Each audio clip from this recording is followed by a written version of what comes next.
Chapter 6, New Questions and Ideas. Anagaha's School Trip. This was the first time Anagaha was going on a school trip. They boarded the train from Pune in Maharashtra late at night to go all the way to Varanasi in Uttar Pradesh. Her brother, her mother, who came to see her off at the station, told the teacher, "Do tell the children about Buddha and take them to see Sarnath as well." The story of Buddha. Siddhartha, also known as Gautama, the founder of Buddhism, was born about 2500 years ago.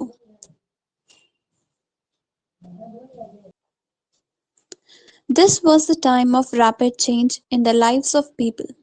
As you saw in chapter 5, some kings in the Mahajanpadas were growing more powerful. New cities were developing and life was changing in the villages as well. Many thinkers were trying to understand these changes in the society. They also wanted to try and find out the true meaning of life. The Buddha belonged to a small Gana known as Shakyagana and was a Kshatriya. When he was a young man, he left the comforts of his home in search of knowledge. He wandered for several years, meeting and holding discussions with other thinkers. He finally decided to find his own path to realization and meditated for days on under the peepal tree at Bodh Gaya in Bihar, where he attained enlightenment. After that, he was known as Buddha or a wise one. He then went to the Sarnath near Varanasi, where he taught for the first time. He spent the rest of his life traveling on foot, going from place to place, teaching people till he passed away at Kushinara. The Buddha taught that life is full of suffering and unhappiness. This is caused because we have craving and desires which often cannot be fulfilled. Sometimes, even if we get what we want, we are not satisfied and want even more or want other things. The Buddha described this as a thirst or tanha. He taught that this constant craving could be removed by following moderations in everything. He also taught people to be kind and to respect the lives of others, including animals. He believed that the results of our actions, called as karma, whether good or bad, affect us both in this life and next. The Buddha taught them the language of ordinary people, Prakrit, so that everybody could understand his message. What was the language used to compose the Vedas? He also encouraged people to think for themselves rather than to simply accept what he said. Let us see how he did this. The story of Kisha Gotami. Here is a famous story about Buddha. Once there was a woman named Kisha Gotami, whose son had died. She was so sad that she roamed through the streets of the cities carrying the child with her, asking for help to bring him back to life. A kind man took her to the Buddha. The Buddha said, "Bring me a handful of mustard seeds and I'll bring your child back to life." Kisha Gotami was overjoyed and started off at once. But Buddha gently stopped her and added, "The seed must come from the house of the family where nobody has died." Kisha Gautami went from door to door, but wherever she went, she found out that someone or the other, the father, mother, sister, brother, husband, wife, child, uncle, aunt, grandfather, grandmother, had died. What was Buddha trying to teach the sorrowing mother? Upanishads. Around that time, the Buddha was preaching, and perhaps a little earlier, other thinkers also tried to find answers of difficult questions. Some of them wanted to know about the life after death. Others wanted to know why sacrifices should be performed. Many of these thinkers felt that there was something permanent in the universe that would last even after the death. They described this as a Atman or the individual soul, and the Brahman or the universal soul. They believed that ultimately both Atman, and the Brahman were one. Many of their ideas were recorded in Upanishads. These were part of later Vedic texts. Upanishads literally means approaching, and Upanishads literally means approaching and sitting near, and the texts contain conversations between teachers and students. Often, ideas were presented through simple dialogues. The Wise Beggar. Here, a dialogue is based on a story from one of the most famous Upanishads, the Chandogya Upanishad. Shaunaka and Abhipratanirin were two sages who worshipped the universal soul. Once, as they sat down to eat, a beggar came and asked for some food. We cannot spare anything for you, Shaunaka said. Learned, sir. Whom do you worship? The beggar asked. The universal soul. Abhipratarin replied.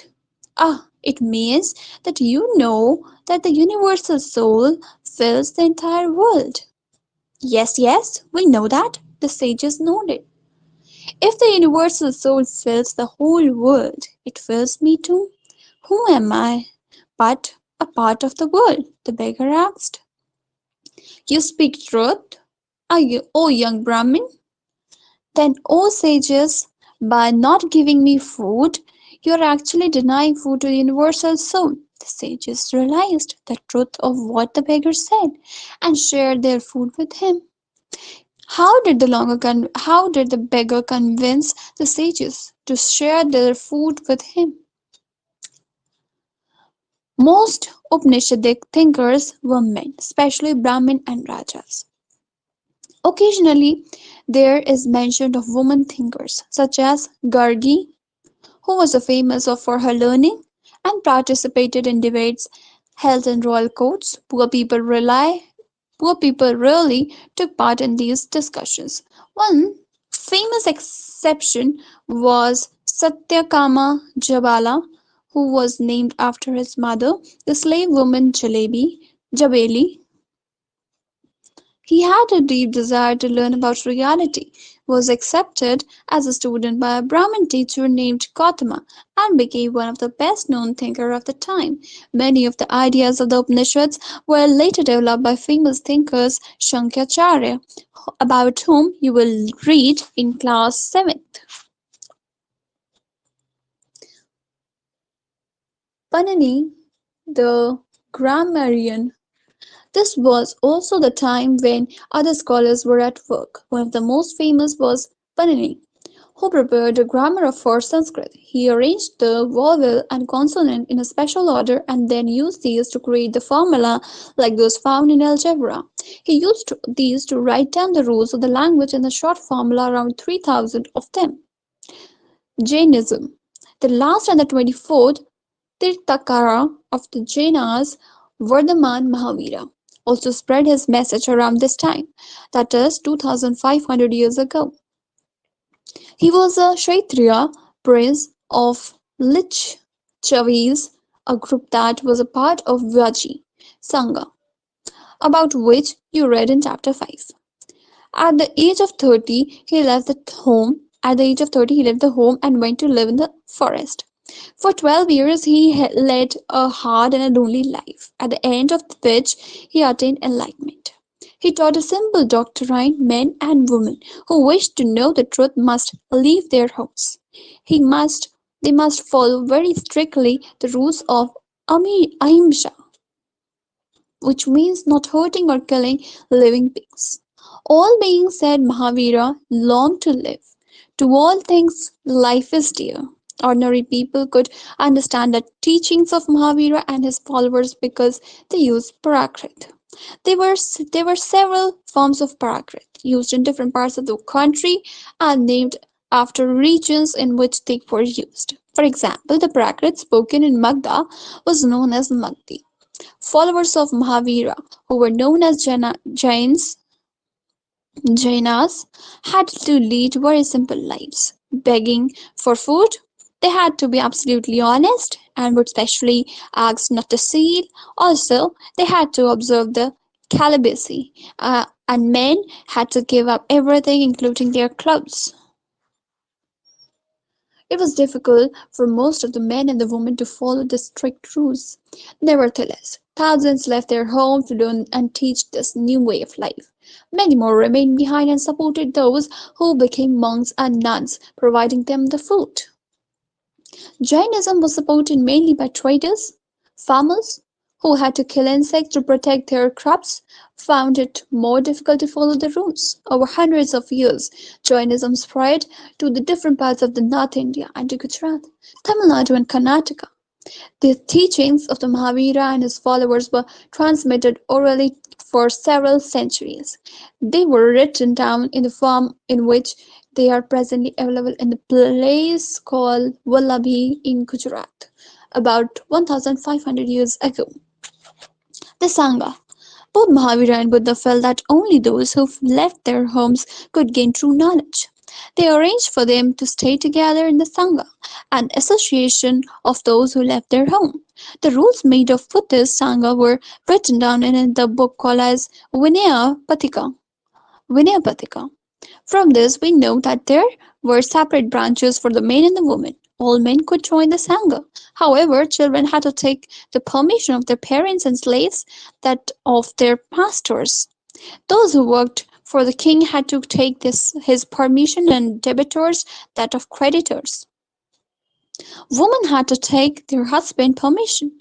Men and women who joined the Sangha led simple lives. They meditated for most of the time and went to the cities and villages to beg for food during the fixed hours. That is why they were known as bhikkhus, a Prakrit form of renouncer beggar, and bhikkhunis. They taught others and helped one another. They also held meetings to settle any quarrels that took place within the Sangha. Those who joined the Sangha include Brahmins, Kshatriya, merchants, laborers, barbers, courtesans, and slaves. Many of them wrote down the teachings of the Buddha. Some of them also composed beautiful poems describing their life in the Sangha monasteries. To begin with, both Jaina and Buddhist monks went from place to place throughout the year, teaching people. The only time they stayed in the one place was during the rainy season when it was very difficult to travel. Then their supporters built temporary shelters for them in the garden or they lived in the natural caves in the hilly areas. As the time went on, many supporters of the monks and the nuns and they themselves felt the need of more permanent shelters and so monasteries were built. They were known as viharas. The earliest viharas were made of the wood and then of bricks. Some were even in the caves that were dug out in the hills, especially in the western India.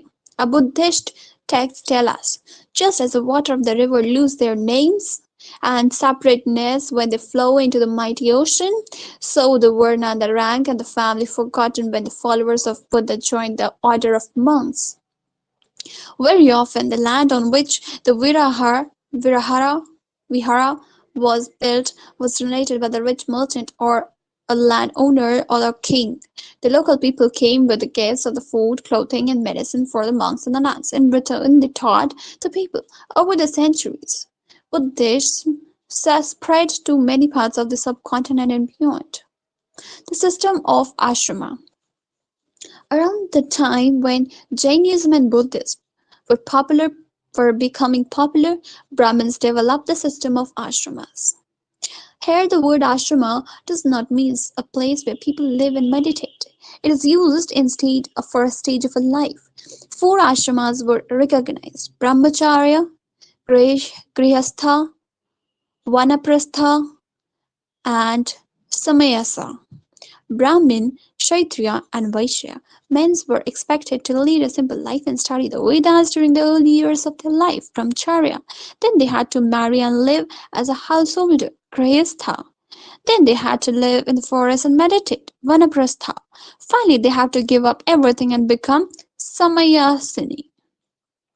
The system of ashramas allowed men to spend some parts of their life in the meditation. Generally, women were not allowed to study the Veda, and they had to follow the ashramas chosen by their husband. Elsewhere, find Iran in nevertheless. Zoroaster was an Iranian prophet. His teachings are contained in the books called as Avesta. The language of Avesta and the practices described in it are very similar to those of Vedas. The basic teaching of Zoroaster are contained in maxim, good thoughts, good words, and good deeds. Here is a verse from the Zen Avesta. Lord, grant strength and the rule of truth and good thinking, by means of which one shall create peace and tranquility. For more than 1,000 years, Zoroastrianism was a major religion in Iran. Later, some Zoroastrians migrated from Iran and settled down in coastal towns of Gujarat and Maharashtra. They were the ancestors of today Paris. So here we complete chapter 6 also. Thank you so much for watching my video. Please like, share, subscribe and comment below if you want anything else. And thank you so much.